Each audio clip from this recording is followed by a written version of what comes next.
Hello, BookTube. And welcome back to the Readalong, the little read-along that I'm doing with Matthew at Mayberry Book Club. We're actually putting some teeth in that term, book club. He and I are doing a little two-person read-along of Evelyn Waugh's Brideshead Revisited, a novel that came out in 1945 that you, if you know it, you will probably know it from this miniseries that was done, that starred Jeremy Irons and uh, I always forget Sebastian. I always forget because it's blown away by Laurence Olivier uh, as Lord Marchmain. Uh, we've been reading this in basically 80-page installments, and the first two 80-page installments dealt with the adventures at Oxford of Charles Ryder, a young man named Charles Ryder, who comes from a comfortably middle-class background, but who falls into, I don't think it's any violence to the narrative to say, falls in love with a young man named Sebastian Flyte, who is the youngest son of Lord Marchmain and comes from a fabulously wealthy landed family. Uh, and slowly, in the course of those two reading installments, Charles Ryder becomes enmeshed in the world of the Flyte family, of the Marchmain family. He gets to know all four of the siblings, the oldest son, Brideshead, Sebastian, the youngest son and the favorite of his father, uh, Sebastian's oldest sister, Julia, the beauty of the family, and also the younger sister, Cordelia. And he comes to know the parents as well. Lady Marchmain lives at Brideshead Castle out in the countryside, and is a pained figure, a subtly, benevolently manipulative figure, who is a subject of compassion in her countryside because her husband left her. Lord Marchmain lives in Venice or in Monte Carlo or wherever. He follows the sun, and he keeps the company of a mistress named Cara, and hates the English society and is a sort of a piquant figure of gossip. So he can't really make a comfortable return to England, even if he didn't live at Brideshead Castle. Charles Ryder gets to know this family while he is passionately involved in his friendship with Sebastian. And as we saw last time, that sunlit friendship, the end of the first 80-page section that we read, Charles Ryder is in paradise. He and Sebastian are in sole possession of Brideshead Castle. There's no one else around. They're savoring the wines from the cellar. They're sunbathing naked. They're having a wonderful time. And Charles Ryder is flexing his artistic talent. He has an artistic bent. He is doing sketches and paintings of things around Brideshead. He refers to those days as his introduction to the Baroque. And then in the second 80 pages that we read, adulthood starts to intrude. I read you some passages there where Charles Ryder is talking with Cara, Lord Marchmain's mistress, and she just matter-of-factly lays out that there's something damaged about this family, there's something damaged about Sebastian, that the way he drinks marks him out as a future drunkard, someone who has no control over what he's doing if someone doesn't come along to stop him. Charles had never heard anything like that before from a source that he couldn't dismiss. And when he does, it's the first knock at the door. It's the first expulsion from that Eden that we saw him in with Sebastian. And in the 80 pages that we're reading today, that is well and truly done. Another harbinger of that adult world was a character named Rex Mottram, fur coat wearing, mustachioed money man from the city, an up-and-coming trimmer with a vaguely criminal past who was working to make a name for himself in conservative politics, and who wasn't of the set of Brideshead at all, but knew a shiny bauble when he saw it, and therefore plighted his troth to Julia. He pitched woo to Julia to marry the eldest daughter of an English earl. It would be an amazing thing, an amazing feather in his cap. He was another unwelcome voice of adulthood for Charles Ryder in the 80 pages that we read last time. And he features prominently in the 80 pages that we read today, because the 80 pages that we read today are the banishment of any kind of enchantment. These are incredibly adult pages that we're reading today. And they star Julia. By the point we get to in this story, Sebastian has wandered off to the continent and is not known to his family. He is not at school. He is not in a profession. He is not showing up at Brideshead Castle to deal with Agriculture Day or whatever. He has vanished into the demi-monde of the continent. and his movements are largely, his reality is largely unknown to his family. And Charles Ryder has also moved into adulthood completely. We learn in these pages that he has become a successful painter, one of a kind in his own estimation, an architectural painter, someone who is going from household to household of these great old country estates like Brideshead, painting them in beautiful, realistic ways for their owners before they are demolished, going from opulent London country house to opulent townhouse in London, from townhouse to townhouse, painting them before they are torn down and turned into parking lots or apartment buildings. He does that for Marchmain House, the Flight family's London home. He immortalizes it in these paintings that he doesn't think that highly of. There's a great passage in the pages that we're reading today where he starts to paint in a passion of creativity at Brideshead, or at Marchmain House. That kind of ecstasy doesn't revisit him, but it does signal the birth of his talent as an artist. We get the impression that he is very talented and very successful. He comes out with a number of big, ornate volumes, Ryder's Country Houses, Ryder's whatnot, and they sell well. They are well received, politely received by critics. And then he goes abroad to South America, Central America, and comes back with a handful of paintings, and when they are exhibited, the critics say he's grown, he's found his art, etc., etc. We get these little glimpses of this adult life for Charles Ryder. But we also get a serio-comic portrait of Rex Mottram's attempt to basically muscle his way into the family in order to marry Julia. And he faces resistance from this because he's not a Catholic. And Lady Marchmain is so Catholic, she's very nearly a living saint, and insists that it won't do, that he's just not our kind of person. He's not nice. Julia says at one point, I'm starting to think I might not like nice people. And Rex Mottram, once he has his mind on a goal, lets nothing get between him and that goal and says, what do I have to do? I don't care about religion. If I need to be a Catholic in order to marry Julia, I'll become a Catholic. What do I need to do? And it's a very comic series of scenes where he tries to learn Catholicism from the tame Monsignor that the family has at their disposal. It doesn't really go that well, but of course another main obstacle that crops up only late in that account is that Brideshead, Sebastian Flight's older brother, the titular head of the family while Lord Marchmain is off gallivanting with his mistress, does a little research and realizes that Rex Mottram has a living wife, that he was married in Canada and then got a divorce. And Mottram says, well, what difference does that make? I got a divorce. I have the paperwork somewhere to prove it. The Monsignor told me that I can't divorce Julia if I'm going to be a Catholic. Well, fine, I don't want to divorce her. What difference does it make? Julia has to tell him, you great oaf. Catholics don't believe in divorce. You can't marry me if you're divorced. And he says, don't tell me there's no way to fix this, and eventually comes up with a way, which is to cable Lord Marchmain, who still has technical control over his family, and say, we'd like to marry in a Protestant ritual. Does it matter to you? And Lord Marchmain says, delighted. He's delighted at that idea. Not only because he's indifferent, but because he knows it will bother his wife, who he hates. And so they marry. And the whatever comic overtones might have worked into that, he largely dispenses with for the bulk of what we're reading today, and substitutes a different kind of tone. This book changes tone midway through, very dramatically. I wonder if Matthew will notice it as much as I did. I wonder if it will bother him. But one way or another, the tone becomes less kind.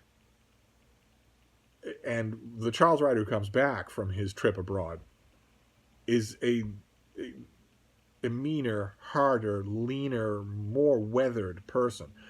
He's not, as one character says, you're not the pretty boy that Sebastian brought to the house all those years ago. Not anymore at all. Instead, he has become very close to his own father, a figure that we have seen in the previous two reading installments, who's not attractive at all.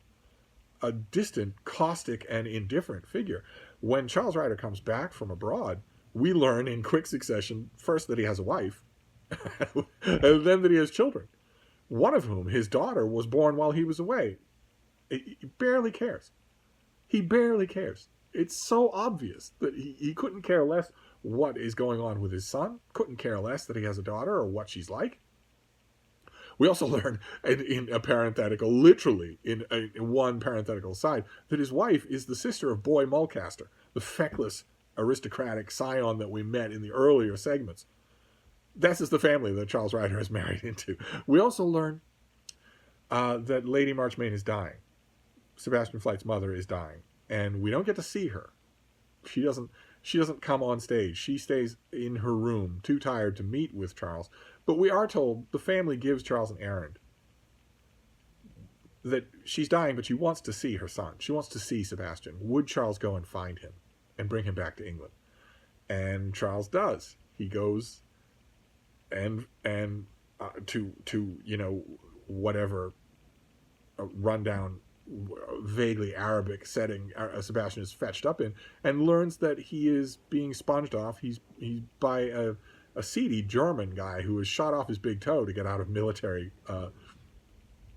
service. A young man named Kurt, who is dependent on Sebastian, and Sebastian seems dependent on him in a kind of entwined psychological way. At one point, Charles Ryder mentions, your mother wants to see you. Would you come back to England? And Sebastian says, well, I don't know that Kurt would like it. And Charles Ryder snaps at him and says, well, for God's sake, you're not going to live your whole life caring about this Kurt person, are you? And Sebastian says, well, I don't know, I might. And they have a scene together. It's very, very anticlimactic. And in the course of that scene, literally in an M-dashed little insertion, we learn that Lady Marchmain has died back in England. That Julia sends word to Charles that she's dead. So there's no point anymore in trying to fetch Sebastian back to meet her. And Sebastian's such an inebriate now that he's in no shape to travel anyway, and isn't particularly inclined to go. As Charles Ryder later says when he comes back to England and is talking about it to Brideshead, Sebastian's brother, who's in control of the family finances, he says he's happened to find someone that he happens to like to live with in a place where he happens to like to live. Nothing untoward about it at all. Brideshead makes sure that Sebastian will get his allowance that way. If there's nothing untoward about it, then he might as well. And it's just in that weird, unceremonious way that Sebastian leaves the narrative and is summarily replaced with Julia.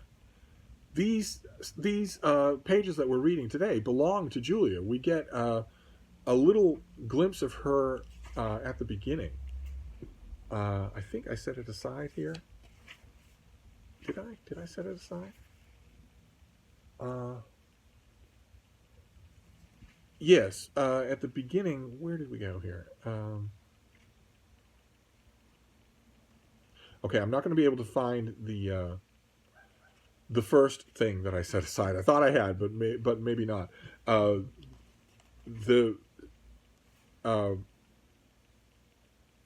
Charles Ryder remembers what she was like as a thin 19-year-old, a gawky thing, but beautiful, unbelievably beautiful. When he first met her, as we first met her, when she picks him up to bring him to Sebastian, who's injured a bone in his foot so small it doesn't have a name, her response to him then is indifferent. And when they meet again on the cruise ship that is taking Charles back to England after he returns from his trip abroad with his wife in the cabin, Julia is on board that vessel. And Charles meets her again.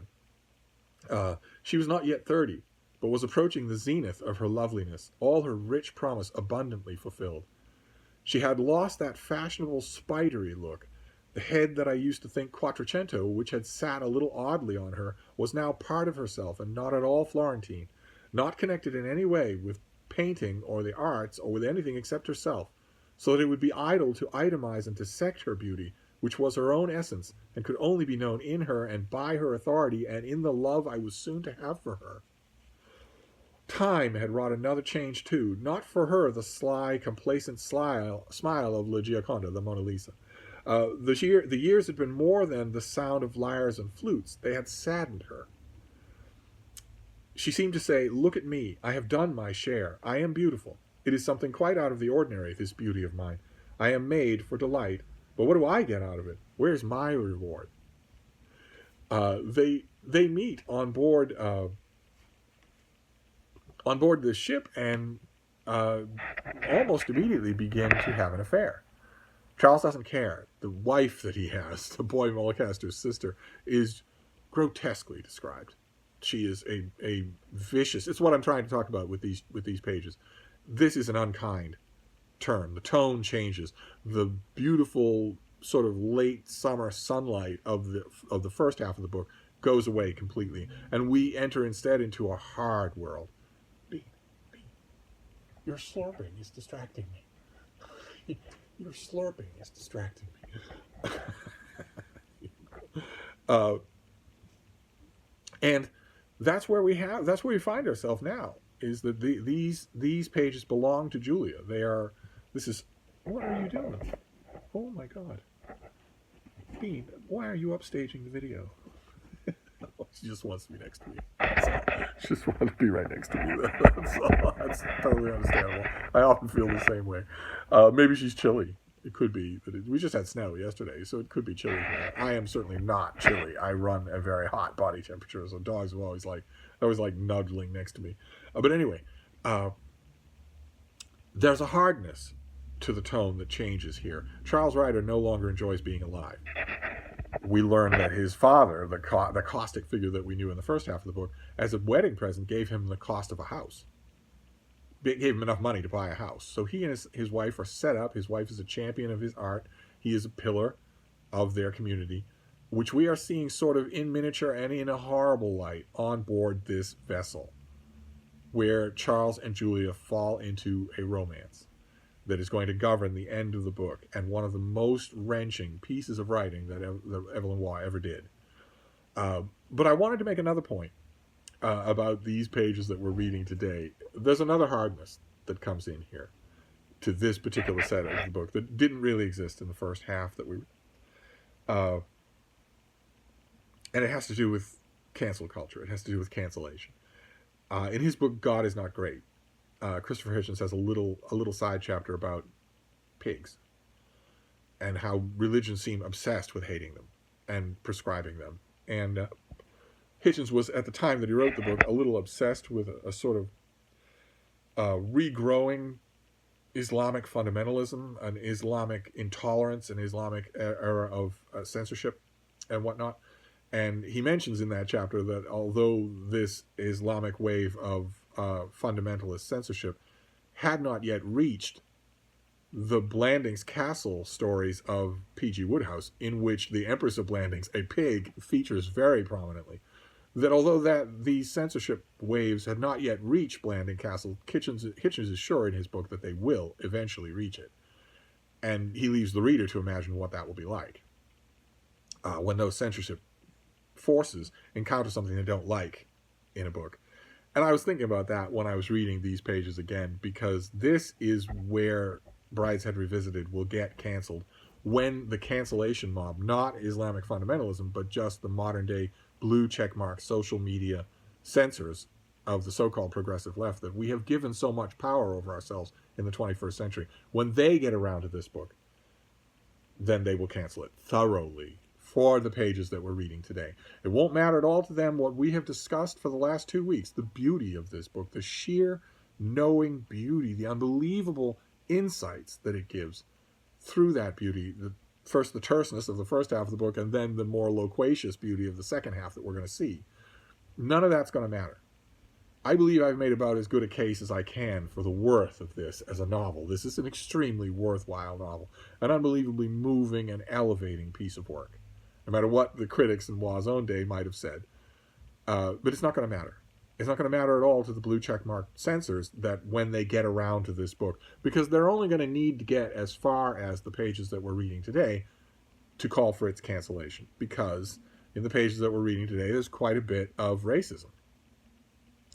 Some of it is Waugh reflecting the contemporary language and attitudes of the set that he's writing about, and some of it is undoubtedly his own. It doesn't matter. It doesn't matter. The book is not celebrating racism. It is not a tract. It is not a manifesto calling for racism. It just, those things just happen to be part of it. If we start to eliminate all forms of artwork that have anything like that, then we will eventually eliminate all forms of artwork that was not created on Twitter in 2021, which is exactly what the censors involved want. one way or another, if you start to strip away works like that, and you go after even the ones that are filled with worth, despite having those elements, then who shall escape whipping? It's an endless. The end result of that process is to strip away a canon and create a new one, a much more impoverished one. Nevertheless, that's what they're going to do, because it's right there on the page in these pages, things that will make any reader in the 21st century wince. For instance, when Rex Mottram is trying to convince Lady Marchmain that he really is good enough for her family, she lets slip that he doesn't seem like a suitable kind of person, and Wa's narrative lets slip that Rex is a swarthy fellow with dark hair and a dark mustache. Lady Marchmain doesn't say that to him. Instead, she says just that she doesn't think he's suitable. And Rex Mottram, being a crude, crass oaf, actually says to her, well, I ain't a nigger, you know.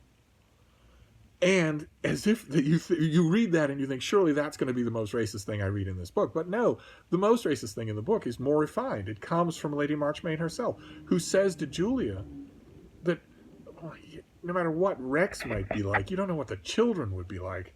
Will they come out dark?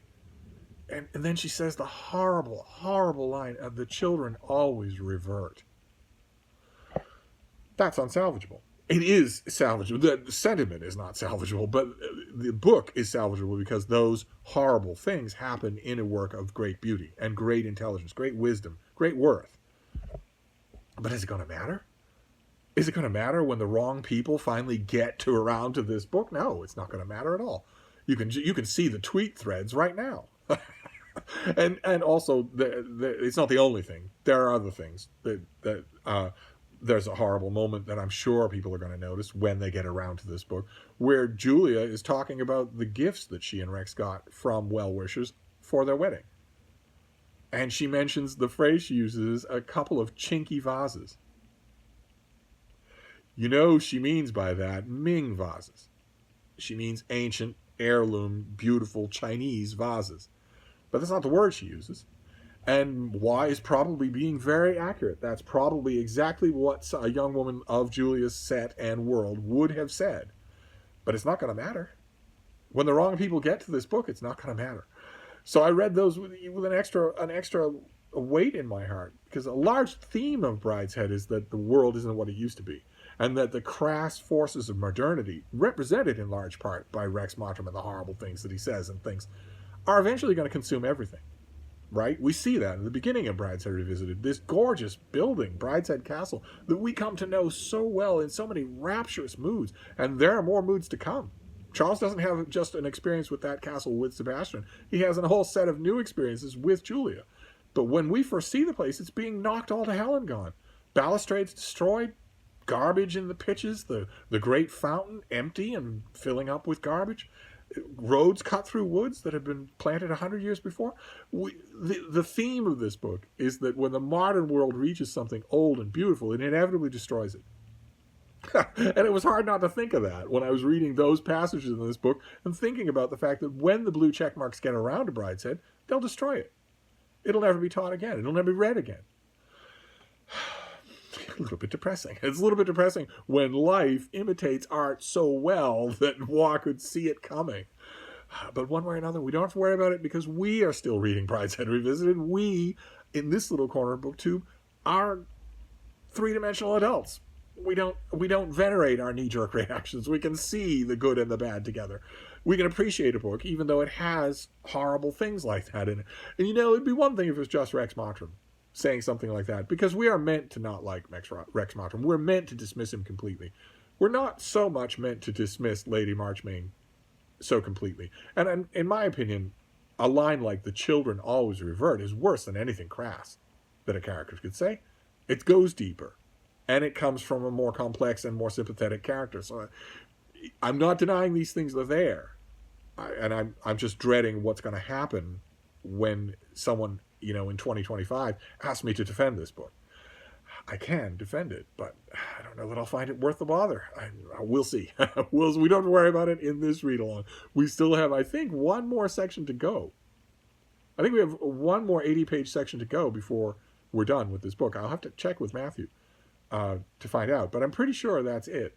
So I'll leave a link to his channel. I don't know if his video will be up by now. I'm having a blast revisiting this. And who knew? Matthew's totally up for another read-along in May. Who knew that he would be up for it? And he did. He made the horrible leap of faith of saying that I should pick the book. I did, and he liked my pick. So we have a delight of a read-along coming to you in May. You're never going to be able to guess what it is. But I'll be looking forward to seeing his reactions to this as this story takes shape. And oh my, the sheer emotional gut punches of the next segment. Oh, I don't want to spoil anything for you, but good Lord, they are powerful. Not maybe the most powerful things that Y ever wrote. I don't think the most powerful stuff that Y ever wrote is in this book. But I'm willing to go out on a limb and say that some of the most beautiful stuff that he ever wrote is in this book. So anyway, we're going to wrap this up for now. That is our read-along of Brideshead Revisited. This is part 3, and we'll move on to part 4 next week. So I'll see you then. Thank you, Book 2.